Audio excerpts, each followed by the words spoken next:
কেমন আছেন সবাই? সম্প্রতি নতুন একটা ভাইরাস নিয়ে সবাই খুব আতঙ্ক আছে।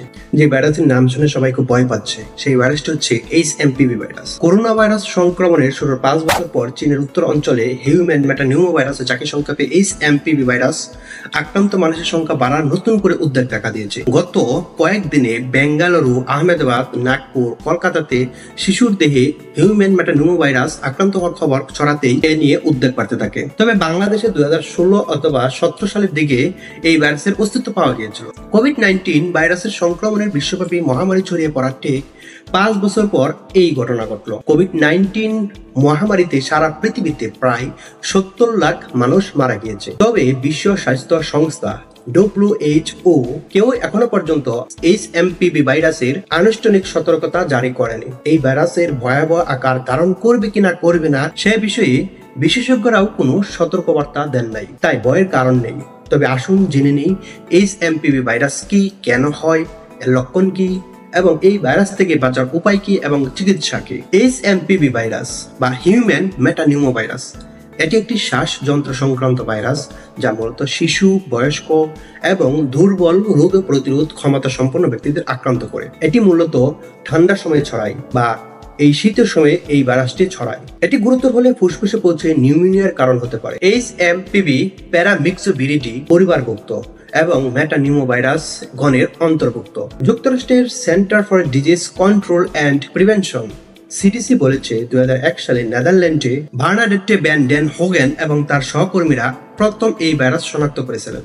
এইচএমপিভি প্রথম নেদারল্যান্ডসের 24 জন অল্প বয়সী শিশুদের শ্বাসযন্ত্রের নমুনা সংগ্রহ করে পরীক্ষা করার সময় প্রথম এই ভাইরাসের ব্যাপারে জানতে পারেন এবং প্রাথমিকভাবে অন্যান্য সাধারণ শ্বাসযন্ত্রের ভাইরাস থেকে আলাদা ছিল, কারণ ভ্যান ডেন হোগেন এবং তার সহকর্মীরা পরীক্ষার পদ্ধতিগুলি ব্যবহার করার চেষ্টা করেছিলেন। সেরোলজিক গবেষণায় দেখা গেছে 5 বছর বয়সের মধ্যে প্রায় সমস্ত শিশু এইচএমপিভি সংক্রমণের সংস্পর্শে আসে। এইচএমপিভি প্রধানত শ্বাসযন্ত্রকে প্রভাবিত করে এবং হালকা থেকে গুরুতর শ্বাসযন্ত্রের রোগ সৃষ্টি করতে পারে। এটি সর্দি, কাশি থেকে শুরু করে ব্রঙ্কিওলাইটিস এবং নিউমোনিয়ার মতো গুরুতর সমস্যার কারণ হতে পারে। তো এইচএমপিভি ভাইরাস কি কি লক্ষণ থাকে? এইচএমপিভি ভাইরাসের লক্ষণ আরএসভি বা ইনফ্লুয়েঞ্জার মতো। এই ভাইরাসের প্রধান লক্ষণগুলো হচ্ছে সর্দি বা নাক দিয়ে পানি পড়া, শুকনো কাশি, জ্বর, গলা ব্যথা, শ্বাসকষ্ট বা শ্বাস নেওয়ার সমস্যা হয়, শ্বাসের সময় শ্বাস শব্দ করে, ক্লান্তি হয়, অবসাদ হয়, ঘুম কম হয়। আরো যদি গুরুতর হয় তাহলে যে লক্ষণগুলো হতে পারে সেটা হচ্ছে ব্রঙ্কিওলাইটিস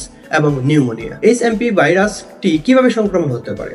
আক্রান্ত ব্যক্তির হাসি বা কাশির ড্রপলেটের মাধ্যমে সংক্রমণ হতে পারে। আক্রান্ত ব্যক্তির স্পর্শকৃত বস্তু বা পৃষ্ঠ থেকে এই ভাইরাসটি সংক্রমণ হতে পারে। নাক, মুখ বা চোখের মাধ্যমে এই ভাইরাসটি প্রবেশ করতে পারে। এইচএমপি ভাইরাসে আক্রান্ত সেই ব্যক্তিগুলোর কতটুকু ঝুঁকিপূর্ণ? শিশুরা, অর্থাৎ 2 বছরের কম বয়সী শিশুরা বেশি ঝুঁকিপূর্ণ। যাদের বয়স বেশি বা বয়স্ক ব্যক্তিরা এই ঝুঁকিতে আছে। যারা পূর্ব থেকে ফুসফুস বা হৃদরোগে ভুগছেন তারাও এইচএমপিভি ভাইরাসে ভালো ঝুঁকিতে রয়েছে। দুর্বল রোগ প্রতিরোধ ক্ষমতা সম্পন্ন ব্যক্তিও ঝুঁকিতে আছে। কিভাবে আমরা এই ভাইরাস প্রতিরোধ করতে পারি এবং তার চিকিৎসা কি, চলুন কিছু পরামর্শ জেনে নিই। এইচএমপিভি ভাইরাস প্রতিরোধের জন্য কোনো টিকা এখন পর্যন্ত পাওয়া যায়নি।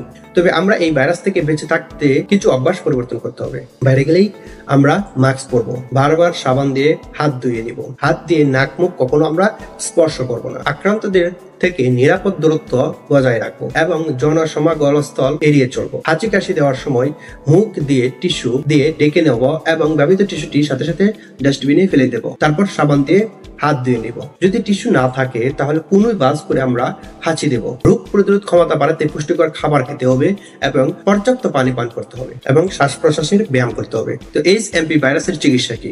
এই ভাইরাসের জন্য বর্তমানে কোনো নির্দিষ্ট অ্যান্টিভাইরাল ঔষধ নেই। চিকিৎসকরা সাধারণত লক্ষণ বুঝে তা উপশমের চেষ্টা করে থাকেন। সর্দি, গলা ব্যথা বা শ্বাস নিতে সমস্যা হলে সে অনুযায়ী চিকিৎসা বা ঔষধ দেওয়া হয়। তবে আমি কিছু পরামর্শ দেবো, সেগুলো মেনে চলতে পারেন। হালকা এবং পুষ্টিকর খাবার খেতে পারেন, যেমন স্যুপ, লবঙ্গ, আদা এবং কালো জিরার মিশ্রণ খেতে পারেন। তুলসী পাতা এবং মধু মিশিয়ে পান করতে পারেন, তাতে আপনার শ্বাস প্রশ্বাসের সমস্যা দূর হবে। শরীরকে শক্তিশালী করতে খেজুর, আখরোট এবং বাদামের মতো শুকনো ফল খেতে পারেন। গোলমরিচ ও দারুচিনি খেতে পারেন, এতে আপনার সর্দি কাশি কমতে সাহায্য করতে পারে। এইগুলো মেনে চললে আপনার তেমন ক্ষতি করতে পারবে না। আর ভয়ের কিছু নেই, স্বাস্থ্যসম্মত ভাবে চললে এই ভাইরাস থেকে মুক্তি পেতে পারেন। তো আজকে এই পর্যন্তই। ভালো থাকবেন পরিবারের সবাইকে নিয়ে।